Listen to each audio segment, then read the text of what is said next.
You mentioned a couple minutes ago about the Legion of Poon. Speaking of the Legion of Poon, can we talk about, do you think that Tyler Seguin is the Johnny Manziel of hockey?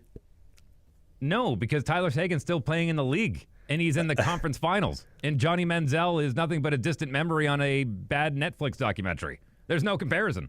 You don't like his podcast, Ball Don't Lie? I actually like it quite a bit.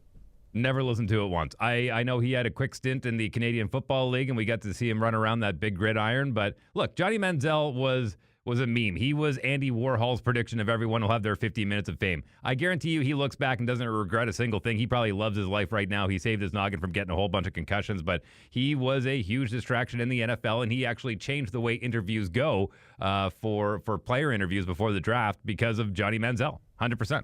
Why is that? Just because of the way he came in, Money Manziel, that kind of thing.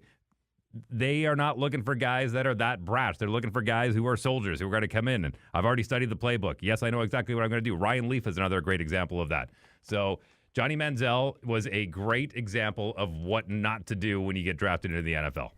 Do you think, though, if he could have got it done and sealed the deal and started performing, it would have changed things a little bit differently? Well, of course. That's the thing. If you're going to talk that big, you got to back it up. He didn't back it up. Because, he was an entertainer. Sure he was. Absolutely he was. He put butts in the seats. But again, we've talked about this before. That's not always what teams are looking for.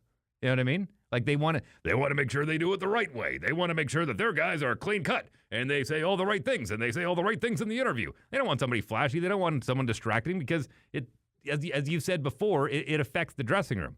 And I know there's big egos, but they want manageable egos. Well, and I'll tell you a true story. Remember when he signed with the Montreal Alouettes in the Comedy Football League? Canadian Football League? Yeah, it was a quick stint, but hey, he's one of the few players who can say, including Doug Flutie, who can say that they played in the National Football League and the Canadian Football League and had varying degrees of success. But even Tom Brady joked around after he retired saying he'd like to be one of those guys that has both on the resume.